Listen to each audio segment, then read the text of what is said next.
My name is Rowan Fletcher, 32 years old, and I live in Ashford, a tiny little town tucked away between pine forests and mountains that get rain pretty much all year round. My job is fixing lights, but not office fluorescents or street lamps. I specialize in maintaining high-end lighting systems for art galleries, museums, and multi-million-dollar mansions. Sounds fancy, but in reality I spend my days climbing ladders, tightening screws, measuring lux levels, and wiping dust off bulbs. My life is so simple it's almost comical. Wake up, brew black coffee, fish the river in the afternoon, sit by the fireplace at night reading old books. I never thought I'd set foot in the world of the truly rich until the day my company called. This morning, head straight to Wynn Estate. The lighting system in the gallery is down and a VIP client is losing his mind. My boss said exactly one sentence and hung up. I didn't even have time to ask where the hell Wynn Estate was before the address popped up on my phone. North of Seattle, a property almost as big as my entire town. I tossed my toolbox into the bed of my beat-up pickup, threw on my faded Carhartt jacket, and hit the road. For the whole hour on the highway, I figured it was just a big house with a few expensive paintings and some burnt-out bulbs. I was wrong. Completely wrong.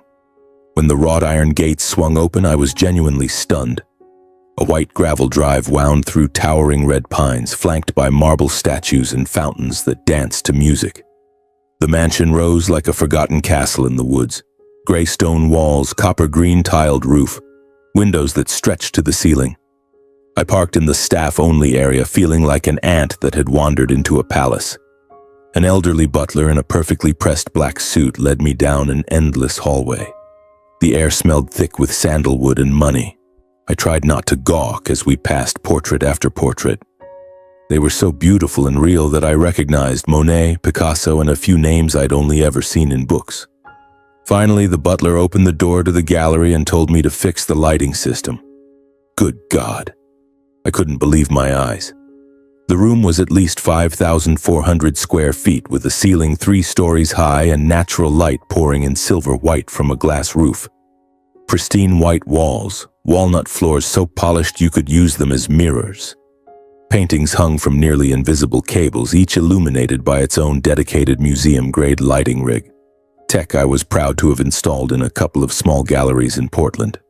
Only here everything was dialed up to suffocating luxury. I swallowed hard, set down my toolbox, and opened the hidden technical cabinet behind a mirror. Touchscreen, dozens of controls, the most advanced DMX system I'd ever seen. I started the routine, turning on each lighting group one by one. Warm white light flooded a cobalt blue abstract, making the brushstrokes rise like ocean waves. I moved to the next group, then the next, each painting coming alive under my hands. I caught myself smiling. That familiar thrill of controlling light and making art breathe always got me. Then I activated the final group, the centerpiece. The largest painting in the room, easily 3 meters wide, hung dead center on the wall opposite the entrance. When the lights came on, I felt my heart slam against my ribs. A woman's face appeared, not magazine-perfect beauty, but the kind that takes your breath away. Deep, haunting eyes, straight, high nose, a mouth curved with just a hint of arrogance. Long black hair cascading down, gaze staring straight at the viewer as if silently accusing them of something. But it wasn't her beauty that froze me in place. She looked like my mother, so much like her that a chill ran down my spine. I stepped closer, closer still, until my nose was inches from the oil paint, the shape of the eyes. Yes, the same slightly upturned single eyelids my mother had when she smiled. The curve of the mouth exactly like when she used to tell me fairy tales as a kid. The high bridge of the nose, the way the nostrils flared, identical. Only this woman was much younger than my mother is now, barely over 30, and her eyes, cold, powerful, like a queen looking down on her subjects. I shook my head hard, cursing myself for being an idiot. How could it be? My mother spent her whole life in Ashford, selling homemade bread and wild strawberry jam at the weekend market. She'd left Washington State maybe twice in her life. This had to be a coincidence. But my heart was still racing, my hand trembling as I reached out and lightly touched the heavy gold frame. "What are you doing?" A low, ice-cold voice came from right behind me. I jumped, nearly dropping the remote. A man stood in the doorway. Old, probably pushing 70, but tall and straight-backed. Close-cropped silver hair, an expensive gray suit tailored to a still powerful frame. Steel blue eyes that cut like glass yet laugh lines at the corners. He leaned on an ebony cane with a silver handle, not because he needed it, but because it screamed authority. I knew him instantly. Who in Seattle didn't know Benedict Wynn? Real estate and finance titan, the man the papers called the Silver Fox of the Northwest. I once read he bought an entire island just because he felt like it. I stammered, Sir, I'm the lighting technician. Lightcraft sent me to service the system. He didn't answer right away. He just stared, looked straight through me, then slowly walked in. Every tap of his cane on the floor echoed like a gunshot. He stopped in front of the painting and looked up at the woman for a long, long time.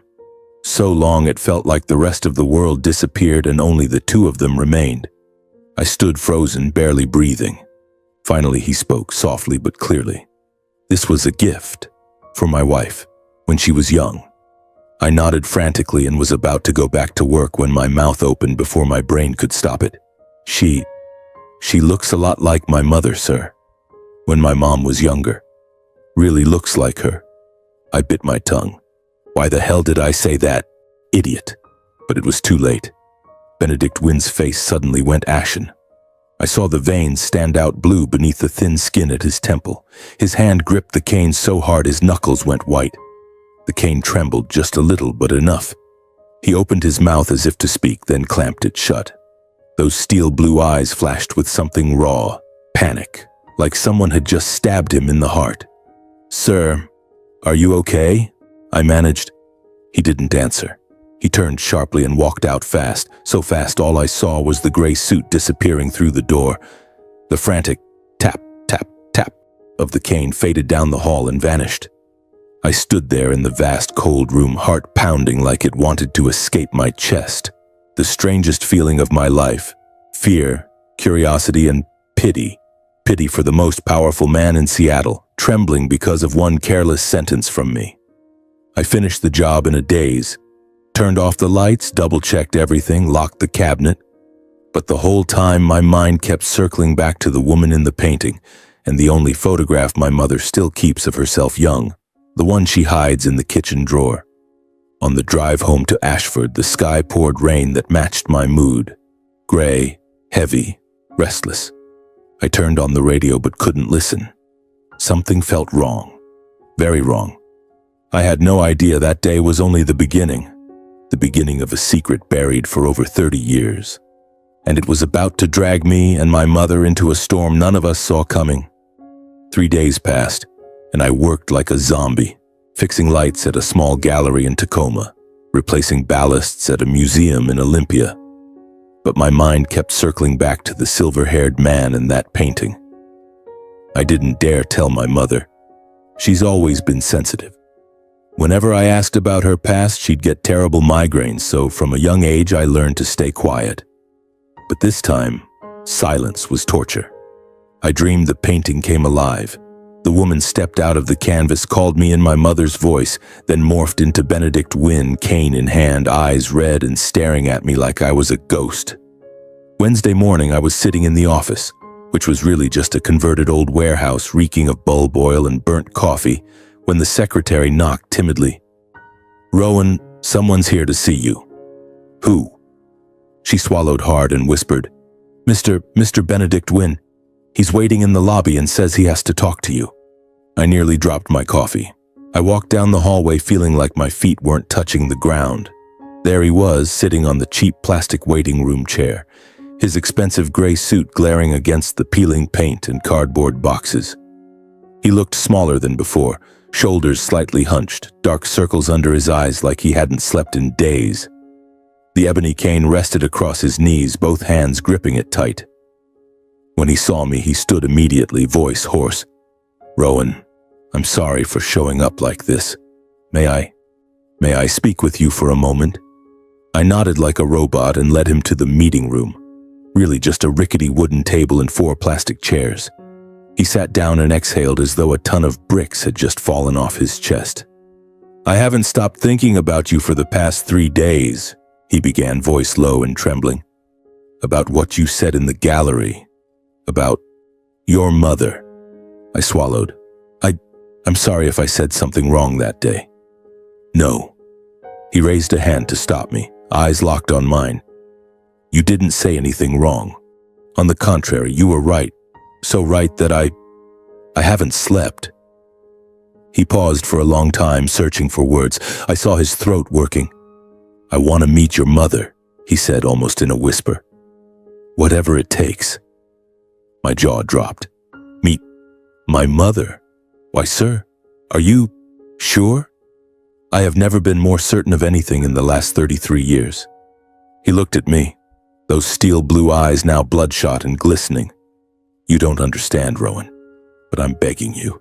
Please take me to her. Just once. I didn't know how to answer. 1,000 questions exploded in my head. Why does he want to see my mom? Why is he crying? Why is he shaking? But watching him, the most powerful man in Seattle, curled up small in front of me, all I felt was pity. Strange, overwhelming pity. I nodded. Okay, I'll take you.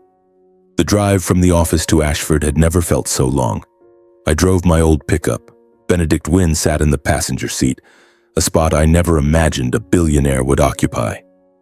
He was silent the whole way, occasionally staring out the window, lips pressed tight. Rain kept falling, the wipers squeaking in rhythm with my heartbeat. My mother, Mara Fletcher, 53 years old, is the gentlest, quietest woman living in our little wooden house by the river at the foot of the mountain, the place she and I have called home for over 30 years. Our house sits at the end of a red dirt road, right on the bank of the Nisqually River. 2 tiny stories, old shingles, a vegetable garden out front, and a chimney that always smells of baking apple pie. From the gate I could already smell cinnamon drifting from the kitchen, the scent that told me Mom was baking the pies she sells at the weekend market. I took a deep breath and opened the truck door. Mom, I'm home. She stepped out of the kitchen, apron dusted with flour, hair in a bun, smiling the same soft smile she always gives me. My boy's home. I just pulled apple pies out of the oven. They smell amazing. She stopped dead when she saw the man following me.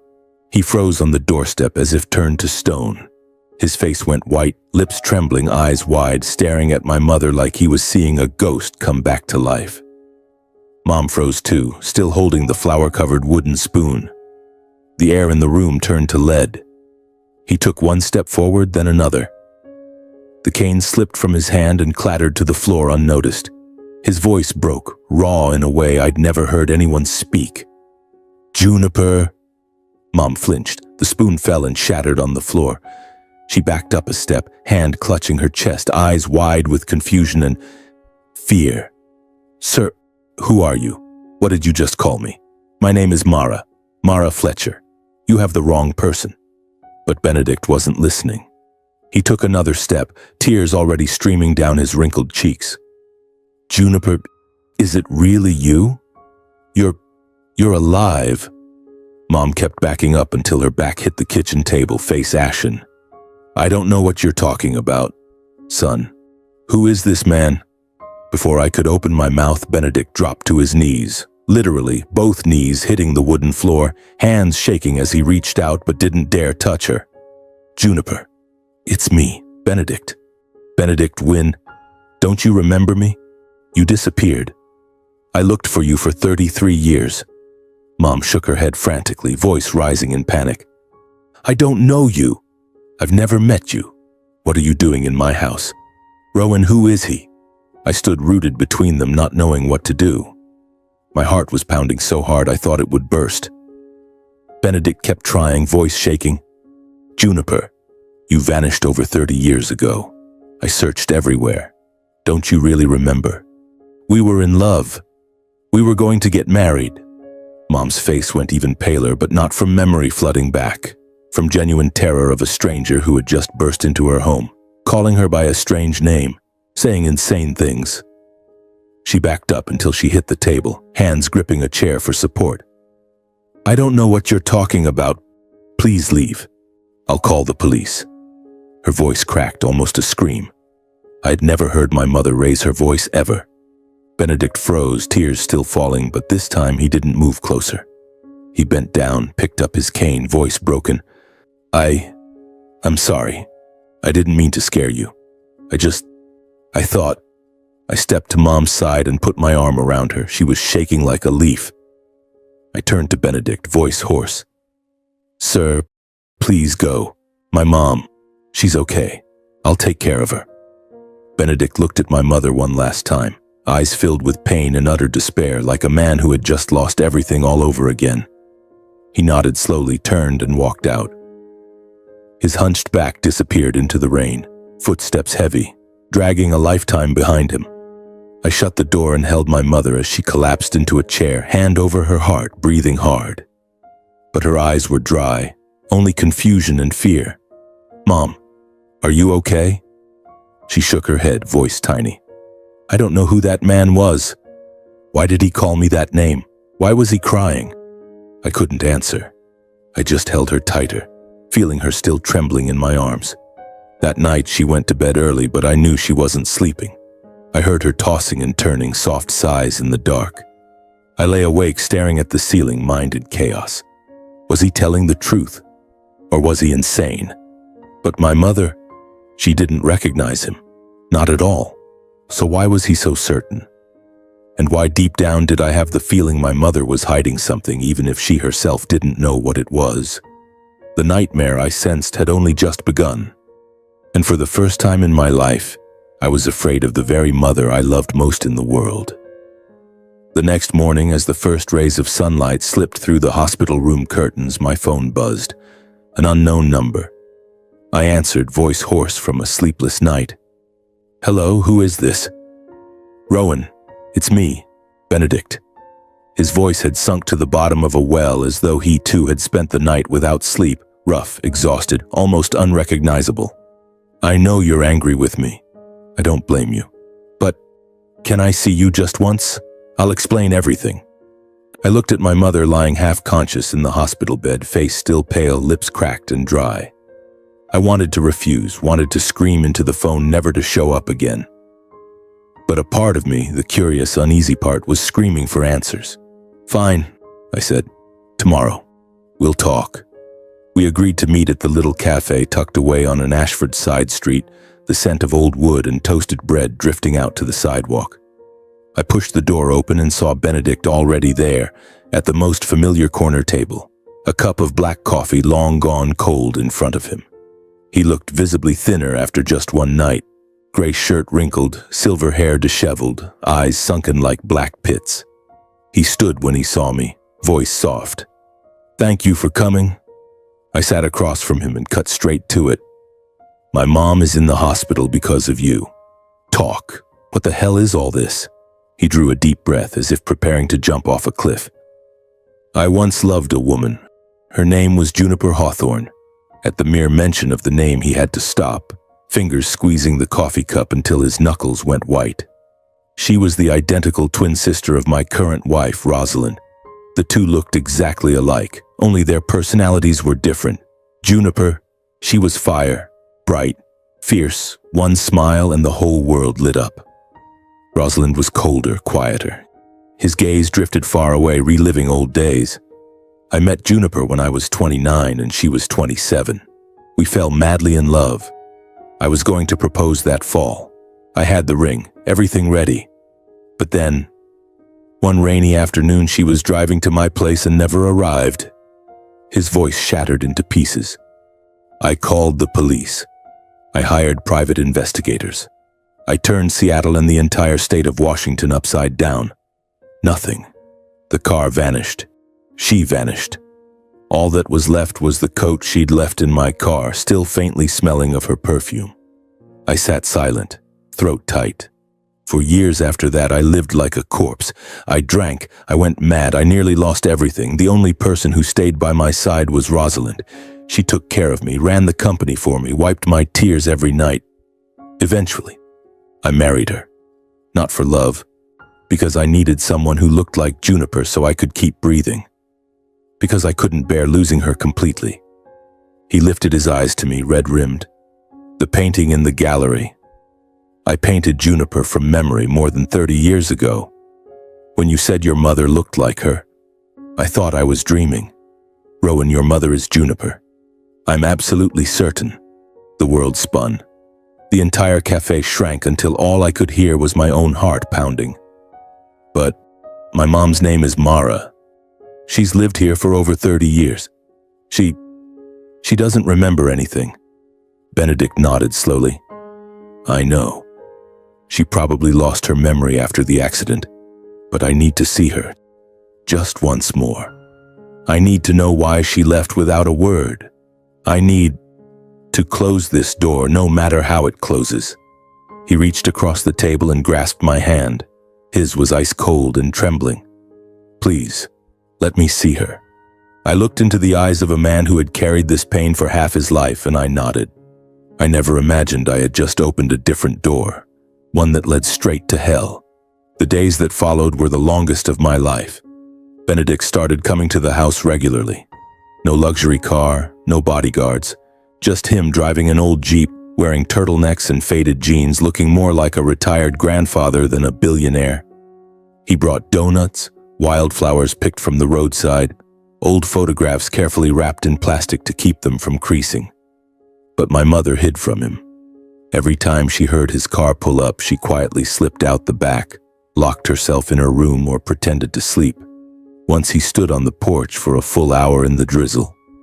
I finally invited him in, but Mom never came down.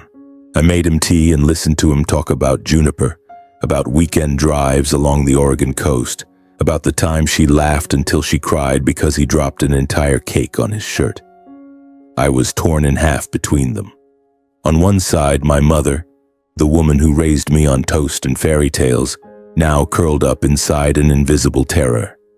On the other, the silver-haired old man who showed up every day with a flicker of hope in exhausted eyes. Then one pouring afternoon, Mom called me into her room. Son, tell him to come in. I could hardly believe my ears. Benedict stepped inside, soaked, rain dripping from his hair onto the floor. He stopped at the kitchen doorway, afraid to take another step, as if one more might shatter everything. Mom sat at the table, hands wrapped around a mug of herbal tea, staring straight ahead. Mr. Wynn, she said, voice unnaturally calm, though I could hear the tremor beneath it. I am a woman who had a husband and a son. My husband died 10 years ago. I have a peaceful life here, and I want to keep it that way. Benedict stood frozen. I truly don't remember the woman named Juniper you keep talking about. Maybe long ago I knew you, maybe I once had feelings for you. I don't know, but that person, if she really was me, no longer exists. For more than 30 years I have lived here as Mara Fletcher, Rowan's mother, and that is the only life I know. Please respect that. He opened his mouth, but no words came. Mom continued, voice soft yet sharp as a blade. Please don't come here anymore. Don't bring the past to destroy my present. I'm begging you. The air in the kitchen was so heavy I could hear every raindrop on the roof. Benedict bowed his head for a very long time. Then he nodded, slowly, like a man whose spine had just been pulled out. I understand, he said, voice raw. I'm sorry for disturbing you. I won't come back.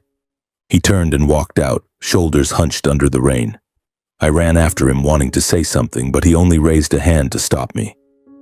Let her be, Rowan. She's chosen her new life.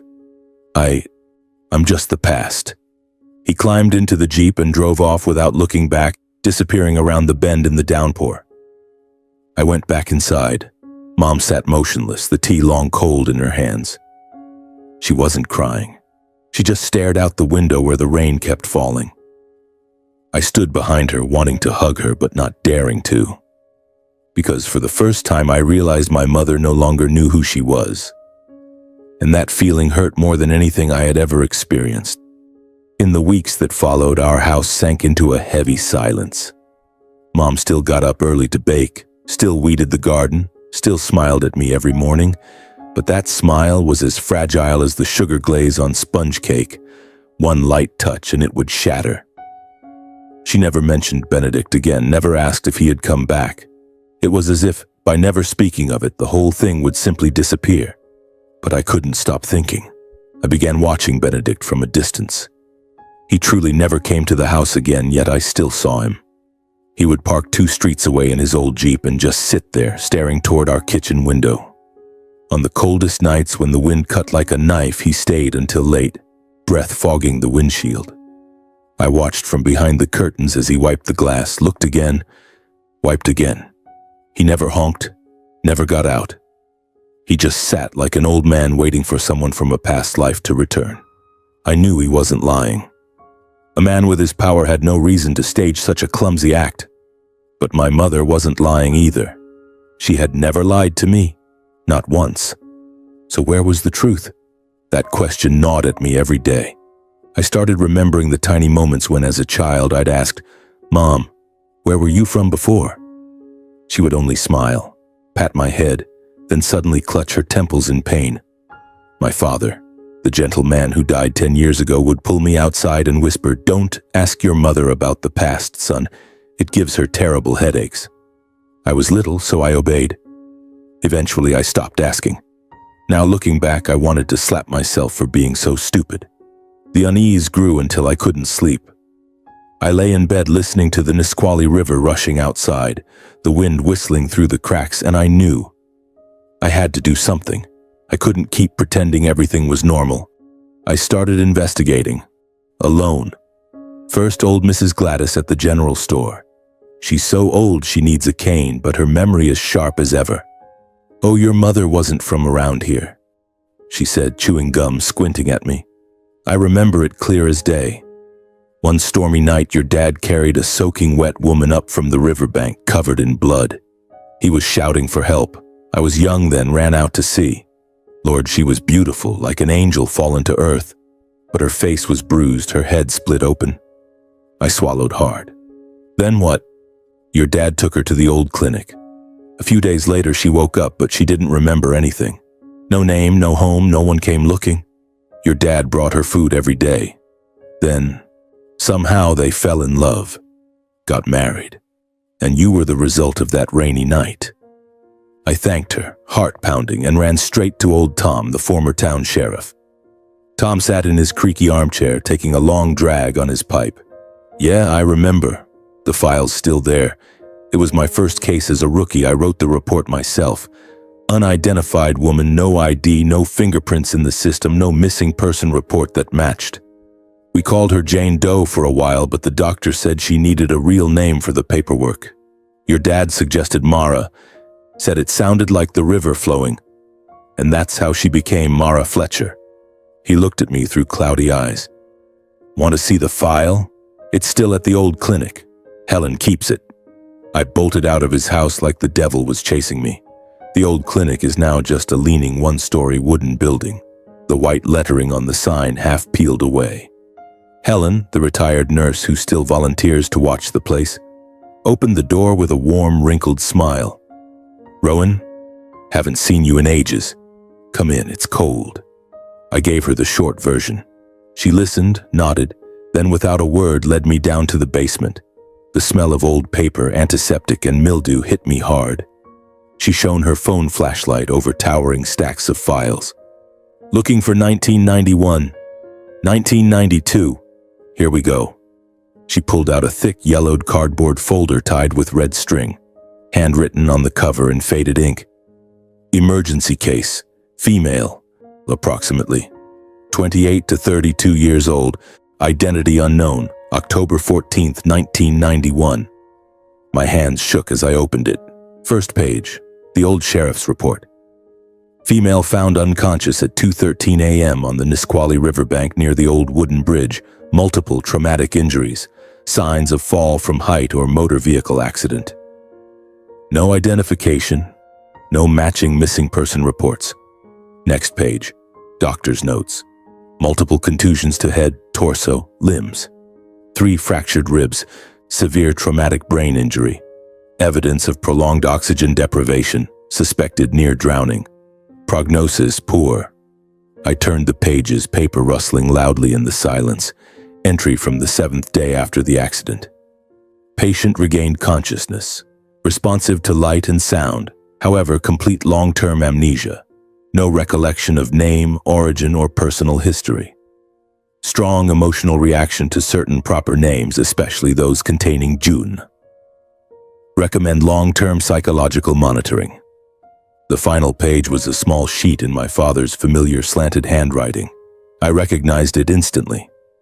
I request to take responsibility for the care and support of the patient. New name, Mara Fletcher. Reason, no known family. Below it, my father's signature next to the doctor's and the sheriff's. I sank to the basement floor, the folder falling with a thud. Helen rested a hand on my shoulder, voice soft. Your dad was the best man I ever knew, Rowan. He saved your mother from death and gave her a whole new life. Don't blame anyone. I couldn't cry. My throat just locked tight as if someone were squeezing it. I took the old folder home and hid it under my bed. That night I didn't sleep. I sat by the window staring at the river, watching the black water rush under the moon. More than 30 years ago, my mother, or Juniper, had washed up here, nameless, memoryless, nearly dead. My father saved her, gave her a new name, loved her, gave her a son. And Benedict Wynne had been searching for her for 33 years straight. 2 men, 2 lives, 1 woman. And I was standing right on the fault line of a truth buried so deep I was terrified I might fall in. I clutched the yellowed folder, my heart heavy as if someone had poured lead into my chest. Everything Benedict said was true, but my mother's real past was murky, pitch black, and far more terrifying than any nightmare I'd ever had. I hid the file at the very bottom of my closet, too scared to let Mom see it. Every night I lay listening to her tossing and turning in the next room. Soft sighs slipping through the cracks like wind through a window. I wanted to ask her, wanted to shout that I knew everything now, but every time I opened my mouth, only meaningless words came out. Mom, eat a little more. It's getting cold, Mom. I was terrified that if I pushed too hard, she would shatter. Then one Saturday afternoon, the phone rang. It was Benedict. His voice was soft, almost shy. Rowan, I'm having a small gathering at the house this weekend. Just a few old friends. Nothing loud. I'd like to invite you and your mother. I want to apologize to her properly in front of everyone so she knows I mean no harm. I was about to refuse instantly, but he added one sentence that silenced me.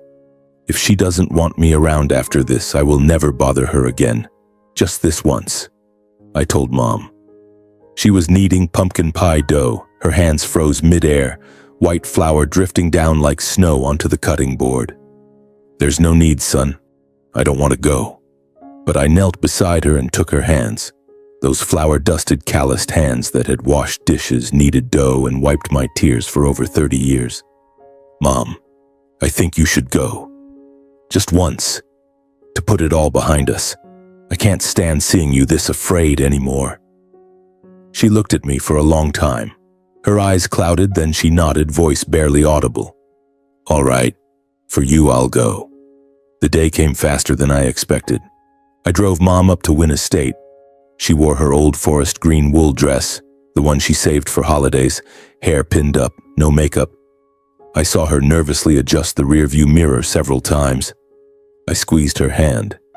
If you don't want to do this, we turn around right now. I promise. She forced a smile, but her hand was ice cold. The gates opened. This time no butler. Benedict himself was waiting on the front steps, wearing a gray turtleneck, silver hair neatly combed, holding a bouquet of pure white daisies. He bowed deeply as Mom stepped out of the truck. Thank you for coming, Mara. She only gave a tiny nod, eyes fixed on the ground. We walked into the main hall. Soft crystal chandelier light, slow piano music drifting from the living room. The scent of pine and cinnamon. Only about 10 guests, all older, talking quietly. I exhaled in relief. No lavish party like I'd feared. Then everything collapsed in a single second. The living room doors opened and Rosalind Wynne walked in. She was beautiful in the cold, polished way of old money. Platinum blonde hair in an elegant updo, long black silk dress, diamond necklace glittering. She held a champagne flute, smiled politely at the guests, then her gaze swept the hall and stopped. Stopped dead on my mother's face. Time froze. I saw every stage on Rosalind's face, The smile vanished, lips trembled, the flute slipped from her fingers and shattered on the marble, champagne spreading like blood. Her face went white as death, eyes wide with horror, as if she were staring at a corpse that had just stood up. Her voice cracked, high-pitched and broken. "Sister, why aren't you dead?" The entire hall went silent. Rosalind lunged forward 2 steps, finger pointed straight at my mother, shrieking, "You were supposed to be dead. I pushed you into the river myself. How are you still alive? How dare you come back here?" Mom stood rooted, eyes huge, then suddenly clutched her head. I heard her let out a heart-wrenching cry of pain, as if I could actually hear something ripping inside her skull. She staggered, hands groping for support, then collapsed onto the cold marble floor. Mom, wake up!" I dropped to my knees and scooped her up. She was completely unconscious, face chalk white, lips turning blue. I heard Benedict shouting for help, guests panicking, but it all became a distant roar in my ears. I carried Mom outside, barefoot over broken glass without feeling it. Behind me, Rosalind was still screaming. "She's a ghost. She's a demon." Benedict's voice roared for someone to shut her up. I laid Mom in the back seat, jumped behind the wheel and floored it to the nearest hospital. In the rearview mirror, I saw Benedict's black Bentley racing behind us, headlights flashing like it was weeping. Northgate Private Hospital. I carried Mom into the ER, yelling for doctors. Benedict ran in after me, face drained of blood, frantically asking nurses questions. They wheeled her away, leaving us sitting in stunned silence on the plastic chairs in the hallway. An hour later, the doctor came out. Not life-threatening, but an extremely severe psychological shock. She needs complete rest. Avoid all strong triggers. I nodded, throat too tight to speak. When I entered the room, Mom was sitting by the window, fluorescent light falling on her deathly pale face. She stared out at the drizzling rain, eyes sunken, unblinking. I whispered, "Mom, you're awake." She turned, but those weren't my mother's eyes anymore. Empty, distant, like a soul had left the body. Benedict stepped in behind me, voice trembling. Mara, I'm so sorry. I never imagined Rosalind would. I didn't know." Mom looked at him. Just looked. No anger, no fear. Only cold, faraway emptiness, as if she were gazing at a stranger from another life. He bowed his head and backed out. The days that followed were hell. Mom came home, but she was no longer herself. She spoke little, smiled less, often sat for hours by the window staring at the river, clutching Dad's old wool scarf. Some evenings I came home and found her whispering to the empty air, "Juniper, who is Juniper?" Then falling silent the moment she saw me. I asked. She only shook her head with a forced smile. "I'm fine. Don't worry." But I knew she was lying, and I knew that deep inside her mind a door had just been kicked open, and the darkness was pouring out, swallowing her piece by piece. At night, I lay in bed listening to her slow, steady footsteps pacing the house, like a sleepwalker. I was too terrified to sleep, clutching the old file under my pillow, asking myself, does the truth really set us free, or does it only drag us all deeper into the abyss? In the days following the party at Wynn Estate, my mother became a ghost inside her own home. She still cooked, still did laundry, but every movement was slow, lifeless. Some nights I woke to the sound of muffled crying. I crept down the hallway and found her curled up on the kitchen floor, clutching her head, murmuring strange names. Juniper, Rosalind, don't. Then falling silent the moment I turned on the light. I hugged her. She went stiff in my arms, then gently pushed me away. I'm fine, son. Go back to sleep. I couldn't sleep anymore. A suffocating dread clung to me like a black shadow. I started noticing everything. Strange cars driving slowly past the house, a silhouette flashing past the window at midnight, dogs barking furiously down the street. I installed motion sensor lights in the yard, checked the locks 3 times before bed, and kept my phone fully charged on the nightstand. But I never expected it to come so fast. Tuesday morning, pouring rain. I was driving on the highway toward Seattle for work, the radio playing a sad old song. Suddenly my chest seized, as if someone had grabbed my heart and squeezed. The feeling was so strong I had to pull over, gasping for air. I couldn't explain it. I just knew I had to go home. Right now. I whipped the truck around in the middle of the highway, floored it, rain spraying wildly from the tires. 30 minutes later, I tore down the red dirt road to the house. From a distance, I saw the front door standing wide open, rain blowing straight onto the wooden floor. My heart stopped for a beat. I skidded into the yard, jumped out without killing the engine, and ran inside. The sound of breaking dishes, gasping breaths. A struggle. I froze in the kitchen doorway. A tall man in a black raincoat, face completely covered, was kneeling on top of my mother. His gloved hands were pulling a plastic zip tie tight around her throat. Mom was thrashing weakly, nails clawing at the air, face purple, eyes rolling back. I didn't think. I roared like an animal and charged. My shoulder slammed into his back. We both crashed to the floor. He was heavier than I expected, muscles bulging under the raincoat. I punched, scratched, bit, anything I had. He spun. His fist caught my temple and made the world spin, but I didn't let go. I grabbed his hair and slammed his head into the floor again and again. Let go of my mother. Furniture flew. Chairs overturned, vases shattered, the dining table flipped. The air stank of blood. Mom coughed and wheezed, crawling away, hands clutching her throat. The masked man realized he was losing. He shoved me hard. My back slammed into the cabinets, pain exploding through me. He vaulted through the kitchen window, glass exploding outward, raced across the yard, and leapt into a waiting black SUV. I staggered after him, just managing to catch the license plate before it sped away in the rain. WYN 774. I wanted to chase him, but Mom's choking gasp spun me around. Mom, are you okay? She lay curled on the floor, the zip tie leaving angry red welts around her neck, eyes closed but still breathing. I scooped her onto the sofa, hands shaking as I dialed 911. Someone broke into my house. My mother was strangled. Hurry.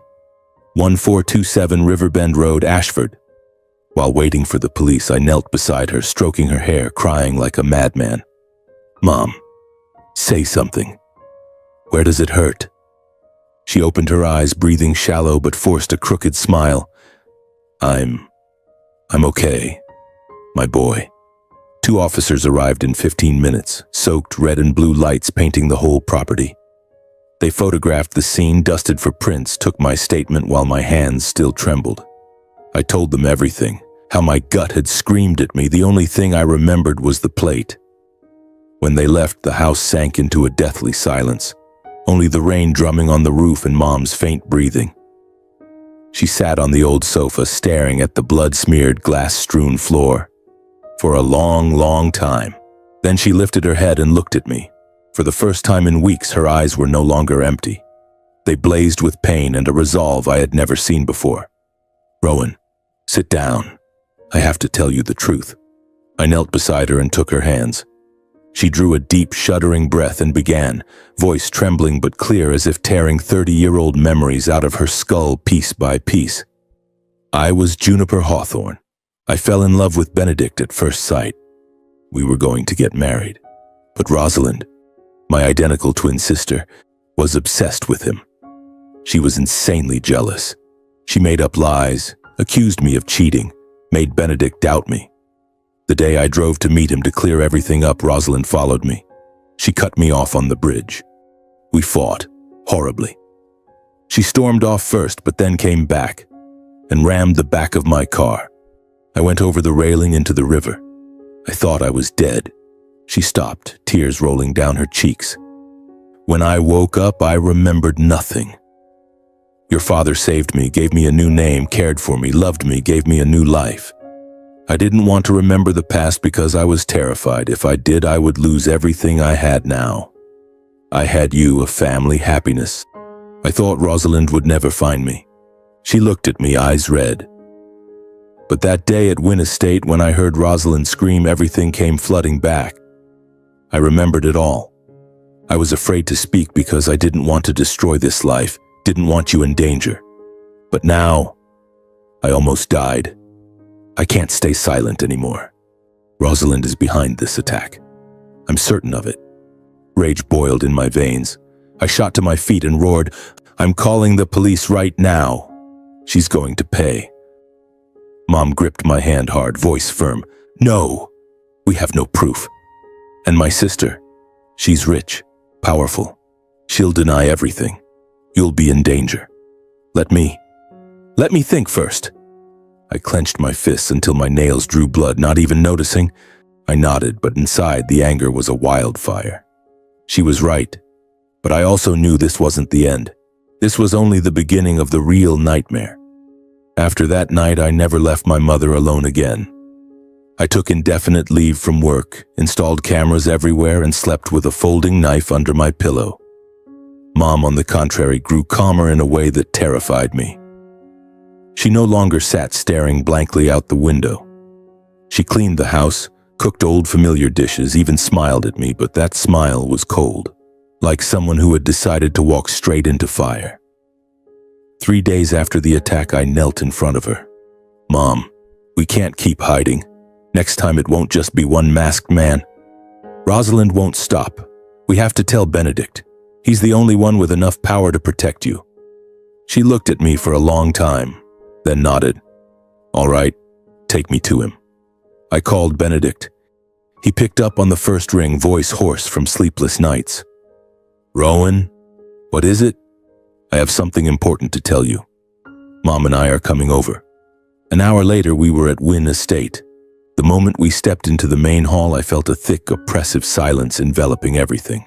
No staff, no guests, just the soft glow of the crystal chandelier falling on cold marble like a frozen winter lake. Benedict appeared without a word, motioned for us to follow, and led us straight to his study. A dark, oak-paneled room smelling of old tobacco and leather, heavy with decades of secrets. He closed the door, turned to my mother, voice trembling. Mara, are you all right? The attack. Rowan told me. Mom cut him off. She took one step forward, stood directly in front of him, and looked him straight in the eye. Benedict, she said, voice steady, unshaking. I remember everything now. The world stopped. Benedict froze. His face went ashen, lips moving soundlessly. Then he staggered back a step, hands reaching out as if to touch her, but afraid she would vanish. Tears welled up and rolled down his wrinkled cheeks. Juniper, you really remember? Mom nodded. Yes, I remember everything. I remember you, the afternoons on Cannon Beach, the ring you hid in your coat pocket, the rainy night on the Nisqually Bridge, and how Rosalind pushed me into the river. Benedict broke. He collapsed to his knees, wrapped his arms around her as if she might dissolve, and sobbed. Deep, wrenching sobs that echoed through the huge room. The cries of a child who had lost his mother for 33 years and just found her again. Juniper, I'm sorry. I'm so sorry. I searched for you all these years. I thought you were dead. Mom stroked his hair gently, but her eyes stayed dry. She let him cry for a long time, then softly pushed him away, voice still calm. Benedict, listen to me. 3 days ago, Rosalind hired someone to kill me. The second time. Benedict's face changed instantly. He rose, eyes blazing with a fury I had never seen in a 70-year-old man. Son, show him the license plate. I held up my phone. Photo of WYN 774. Benedict stared, knuckles turning white as he gripped the phone. His voice dropped to ice. Fine. Leave the rest to me. Within 24 hours, Wynn Estate became a war room. Private security, lawyers, investigators, financial experts, ex-FBI, everyone mobilized. Screens glowed, printers whirred, phones rang nonstop. Mom and I sat and watched them peel back Rosalind's layers like an onion. They traced WYN 774 to a shell company registered in Delaware. Dig deeper, the sole beneficiary. Rosalind Wynn. Bank records showed 3 transfers of $150,000 each to the driver sent days before the attack. Traffic cameras. The black SUV circling our house for 10 straight days. Then they dug into the past. They found Mom's old green Volvo in an Ashford evidence impound. Still there, rusted, dusty. Clear rear-end damage, metallic green paint chips. Cross-referenced with Rosalind's 1991 insurance file. Her Mercedes had a full front-end rebuild the week after the accident, listed as minor collision. Everything matched perfectly. Benedict sat in front of the screens, hands shaking as he held the documents. He said nothing for a long time. Then, in a broken whisper, "I slept next to a murderer for 33 years." The confrontation happened exactly 4 days later in the same grand living room where Rosalind had once screamed, "Why aren't you dead?" Rosalind walked in wearing a crimson dress, lips blood red, smirking when she saw my mother. "Oh, dear sister is back? What act are you putting on this time?" Mom stood tall, voice like ice. "Rosalind, why? 2 attempts to murder your own twin sister just for a man? Do you even know what it means to be human?" Rosalind laughed, a shrill, piercing laugh. "Human? You're the venomous snake. You stole Benedict from me. I was the one he loved first. You barged in, you—" Benedict stood. He walked over and slapped her hard across the face. The sharp crack silenced the entire room. Then he threw the stack of evidence at her feet. License plate, transfers, car records, old crime scene photos. Everything. Rosalind bent down, hands shaking as she flipped through the pages. Her face went from red to white to green. "No. Impossible. Where did you get?" Benedict roared, "You killed Juniper. Twice. You lived in my house, slept beside me, smiled at me. While you pushed your own sister off a bridge and hired a thug to strangle her. I was blind for 33 years. Rosalind collapsed, clutching his legs, sobbing and begging. "I loved you. I just wanted you to be mine. She deserved to die. She came back to steal you again. The doors burst open. 6 federal agents marched in, followed by lawyers and a prosecutor. "Rosalind Wynn, you are under arrest for first-degree attempted murder, conspiracy to commit murder, and financial fraud." The handcuffs clicked. Rosalind screamed, thrashing, hair wild, makeup running. She turned one last time, eyes bloodshot, glaring at my mother. "You witch! I curse you. You took everything from me." Benedict turned away, refusing to look. The doors closed. The screaming faded, then stopped. The room fell silent. Benedict sank into an armchair, hands covering his face, shoulders shaking. Mom walked over and placed a hand on his shoulder. I stood behind her, my hand on hers. Outside the window, the rain had stopped. A weak ray of sunlight broke through the clouds, falling across the floor, right where Rosalind had just knelt. The truth, though late and soaked in blood, had finally won. But that victory didn't bring instant laughter. It only brought silence, heavy, wounded silence that hadn't yet healed.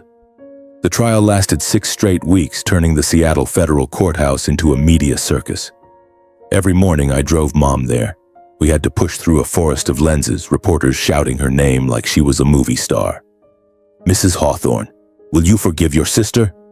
Mr. Wynn, do you regret marrying a murderer?" I held Mom's hand tight, shielding her with my body while Benedict followed behind, face stone cold, not answering a single question. Inside the courtroom, the air was even thicker. Rosalind sat in the defendant's chair, still trying to keep her initial haughtiness. Hair in a high bun, elegant black dress, blood-red lipstick. But by the 3rd day, the mask began to crack. Benedict's lawyer, a tall, thin man with a voice sharp as a blade, presented the evidence one by one. Bank transfers, the license plate from the attack, the 1991 insurance file, and the green Volvo pulled from the Nisqually River, still bearing the clear rear-end dent and flecks of metallic green paint.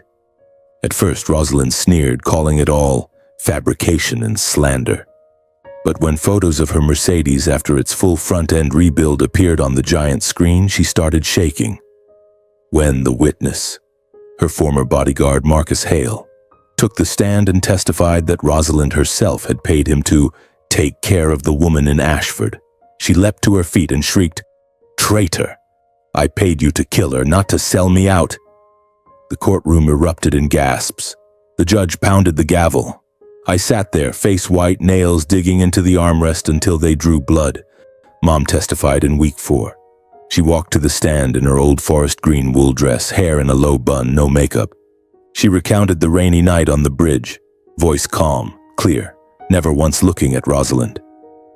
When she said, "I heard my own sister laughing as my car went into the water," the entire room fell dead silent. I saw Rosalind's head drop, shoulders trembling. I couldn't tell if it was crying or rage.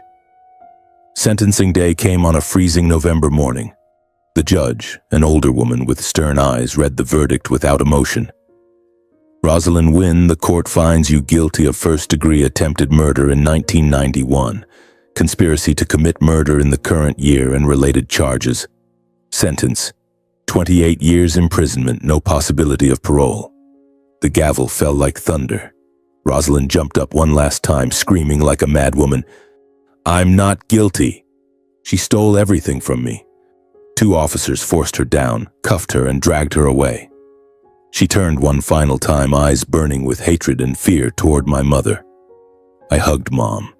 She didn't cry. She only whispered, "It's over, son." After the trial, Benedict moved fast and decisively. He filed for divorce that same week. He revoked every asset ever transferred to Rosalind. Houses, shares, trusts, everything redirected to a new charity foundation named after Juniper Hawthorne. He held an outdoor press conference. No microphone, no theatrics. He simply stood in front of hundreds of cameras, bowed deeply, and said, "I was blind for 33 years. I let the woman I loved suffer and kept a murderer by my side. I am sorry to Juniper, to Mara, and to everyone hurt by my stupidity." He answered no questions. He just turned and walked away. A month later, he sold Wynn Estate. He bought a tiny wooden house 1 dirt road away from ours, right by the river. Old shingles, mossy roof, wild vegetable garden, rotting fence. He fixed it himself, hammering nails, painting walls, planting young pine trees. I'd come home and find him in an old t-shirt and muddy jeans, hands scratched and bleeding, but his eyes bright every time he finished something small. He started coming by our house every day. No fancy clothes, no expensive gifts, just a simple lunchbox or a warm bag of pastries from the town bakery. He fixed Mom's fence, changed burnt-out bulbs, chopped winter firewood. Some evenings I'd come home and find him on his knees in the garden, hands caked in dirt, planting more white daisies, the flowers Mom loved when she was young. At first, Mom kept her distance. Polite thanks, then the door closed. But gradually she left the door open. Let him sit at the kitchen table, drink the herbal tea she brewed. Let him talk about the old days, voice rough with emotion. He asked for nothing. He just stayed close, quietly, as if saying, "This time I'm not going anywhere."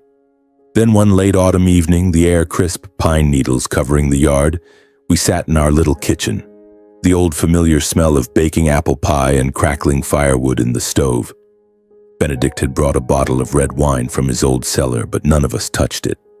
We just sat drinking tea, listening to the river outside.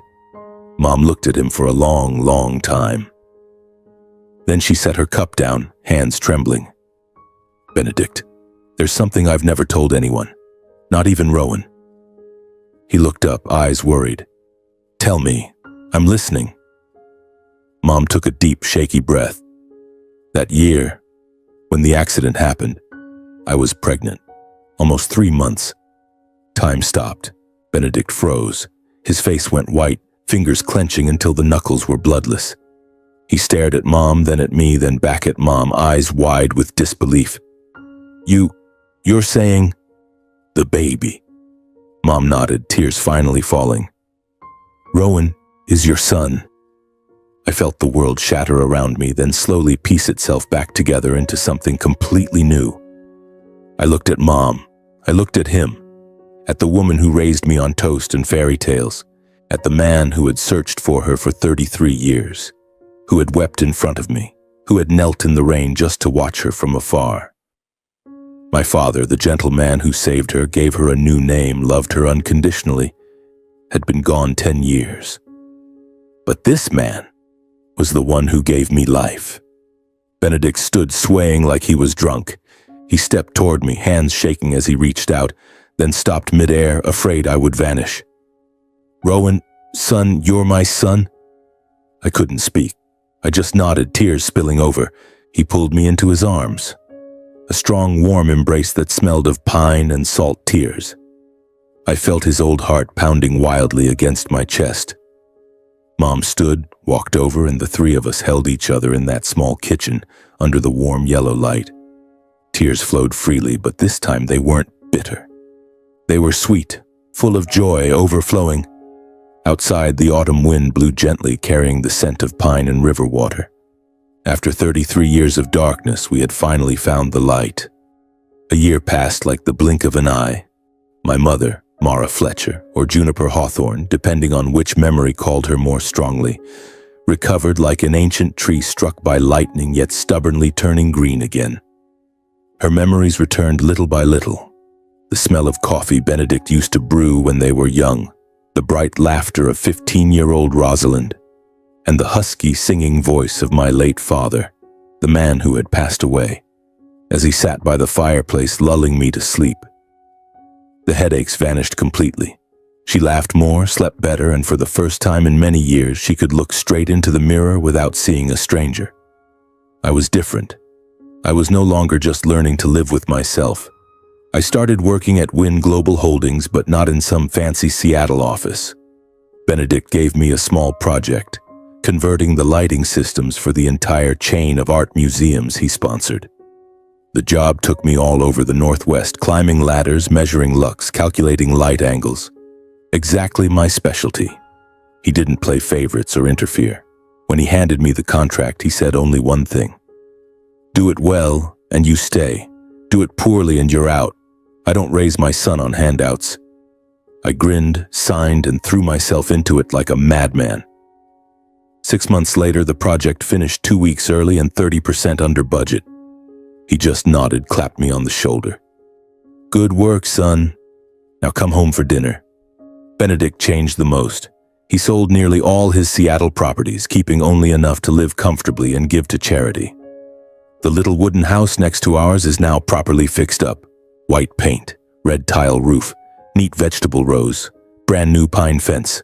He cooks for himself, does his own laundry, drives his old Jeep to the market at 5 in the morning. He stops by our house every single day without fail. Some days he brings his toolbox and quietly fixes the squeaky window Mom has complained about forever. Some days he sits in the kitchen helping her knead bread dough, hands covered in flour, grinning like a kid. Some days he takes me fishing at the old bend in the river. Just the two of us, saying little, listening to the water and the birds. His love for Mom is no longer the wild flame of youth. It's more like the Nisqually River outside, deep, slow, and never running dry. He doesn't ask her to call him darling like before, doesn't ask her to wear the green dress from long ago. He just wants to be near, to see her smile, to see her healthy, to see her alive. Mom knows. She is grateful, deeply grateful. She brews him herbal tea, listens to his stories from the old days, even knitted him a charcoal gray scarf with her own hands once. But she always keeps a small distance, like a thin glass wall everyone can see but no one dares to break. I asked her once on Christmas night that year after he had gone home and it was just the two of us by the fireplace, "Mom, do you still love him?" She looked at me for a long time, firelight painting golden streaks across her face. "Yes, son, very much. But I also loved your father. The man who pulled me from the river, dried my hair, taught me how to live again when I didn't even know who I was. Those two loves don't cancel each other out, but I can't betray the man who's gone. I can only give Benedict friendship, care, and family. Half my heart will always belong to the husband who saved me twice. Once from death, once from loneliness." I hugged her. She hugged me back tighter than ever. Benedict understands. He never asks for more. Once I saw him standing in the garden watching Mom pick apples, eyes shining but mouth smiling. Later he whispered to me, "All I need is to see your mother healthy and happy. Whatever years I have left, I'll spend making up for the past, even if all I can do is stay close." I have never seen such patience. I changed too. I'm no longer just Rowan Fletcher, the quiet guy from a small town. I learned to call him Dad naturally, to listen to his business stories without getting bored, to say proudly to colleagues, "My father is Benedict Wynn." I still fix lights, Still love the smell of bulb oil and old wood, but now I have a father to share things with, to ask advice from, to lean on when I'm tired. Some evenings I come home and the three of us sit around the table. Mom's old beef stew, Dad telling a joke from decades ago that makes her laugh until tears come, and me in the middle looking at these two gray-haired people and feeling impossibly lucky. I have two fathers, one who gave me life, one who gave me a life. I have a mother strong enough to rise from ashes twice, and now we have each other. Not perfect, not loud, but real and lasting. One summer afternoon the following year, I stood on the old wooden bridge over the Nisqually River, the exact spot where Mom went into the water 35 years ago. The current was still strong, but now the water was clear, sparkling in the sun. I tossed a stone in and watched the ripples spread and fade. Benedict walked up beside me holding two cold beers. "What are you thinking about, son?" I smiled and took one. "I'm thinking, if Mom hadn't washed up here that night, if Dad hadn't saved her, if you hadn't found her, we wouldn't have today." He motioned for me to sit on the bridge railing. We dangled our legs over the edge, river breeze cool against our faces. "Fate can be cruel," he said, voice low and warm. "But it's also fair. It took 33 years from us, but it gave us the rest of our lives in return. And I'm not wasting a single second of what's left." I clinked my bottle against his. In the distance, Mom stood on the riverbank in a white dress fluttering in the wind, holding a bouquet of white daisies. She waved at us, smiling radiantly. I looked at him, looked at her, looked at the glittering river, and I knew, no matter how dark the past had been, this present, this quiet, simple present, was the most beautiful reward life could ever give us. One windless autumn afternoon, golden leaves drifted down slowly like fragments of memory letting go of the branch. The three of us quietly drove to the small cemetery hidden behind the pine forest. No one had planned it, yet we all knew today was the day we had to come, the 15th anniversary of his passing. The man who pulled my mother from the icy river gave her a new name and gave me a childhood filled with the smell of toasted bread and fishing trips by the water. Even though he is gone, his presence still lives in every breath our family takes. His grave lies in the quietest corner, the simple stone engraved, Elias Fletcher, 1959 to 2014. Beloved husband, father, and the man who chose love when the whole world turned away. Mom knelt before it and gently placed a bouquet of pure white daisies, the flower he loved most because they're like you, simple yet beautiful, pure. She didn't sob like in previous years. Only a few silent tears fell, soaking into the red earth. "Thank you, Elias," she whispered, voice soft but clear. "Thank you for giving me a second life, for giving me Rowan, for teaching me what love is when I no longer remembered who I was. You will forever be the most important man in my heart." I stood behind her, hand on her shoulder. Benedict stood beside me, one step back, cap in hand, head deeply bowed. He said nothing, but I knew he was saying thank you to the man who had loved and protected this family in his place for so many years. I looked at my adoptive father's gravestone, then at Benedict, then at Mom. Standing between my two fathers, one who gave me life, one who gave me a life, I finally understood what true fortune means amid pain that once seemed impossible to survive.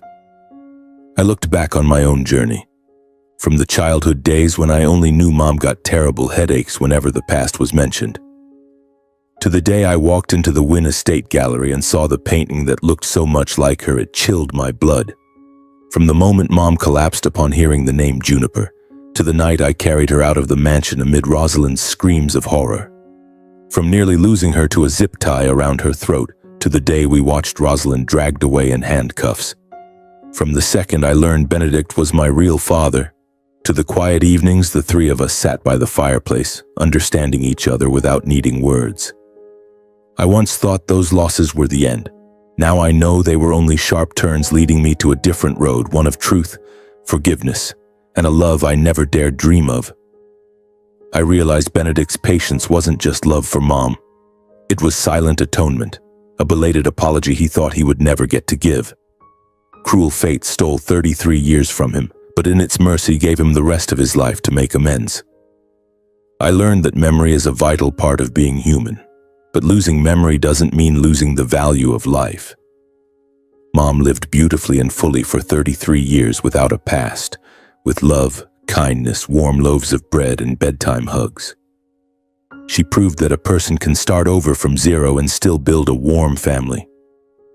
I learned that silence can sometimes be the greatest form of sacrifice, like the way Mom preserved her memory of Elias, refusing to let returning old love overshadow the love that saved her from death.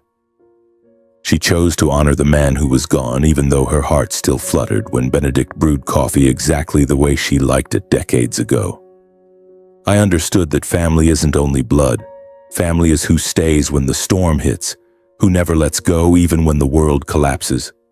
Elias Fletcher saved my mother, gave her a new name, raised me for the first 19 years of my life. He didn't give me life, but he was my father in the most beautiful sense of the word. And Benedict Wynne, my biological father who had to learn fatherhood from scratch with patience, humility, and the love of a man who once lost everything. Between the two of them, I am the luckiest person alive. I realize that truth, no matter how late it arrives, has a healing power no empty words can match. It hurts, it rips open old wounds, but it is also what stitches broken lives back into a complete picture. From my own life, I drew one simple yet profound lesson. No wound is meaningless. Every cut, every pain, every sleepless night leads us to a stronger, kinder, more grateful version of ourselves. If you are reading these words and facing your own darkness, I only want to say one small thing. Don't run so fast trying to escape it. Keep one small light with you, maybe patience, maybe kindness, maybe just one person you can trust. That light won't chase the darkness away instantly, but it will guide you through step by step until you see the light at the end of the tunnel. Forgiveness isn't about erasing someone else's guilt. Forgiveness is about freeing yourself from the invisible chains that have held you too long. And finally, I believe that loving the right person in the right way, no matter how late it comes, is always worth the wait. The way Mom waited 33 years to hear her real name spoken again. The way Benedict waited a lifetime to hold me once. The way Elias waited for Mom on that riverbank like fate itself. On a rainy night no one could have foreseen. If love is real, it will always find its way home. I stood up from Elias's grave, wiped my tears, and looked at Mom and Benedict holding hands in silence, saying nothing. A gentle autumn breeze carried the scent of damp earth and fallen leaves. I smiled. This isn't a fairy tale happy ending. This is a real one, quiet, simple, and beautiful enough to move the soul. And for me, that is more than enough.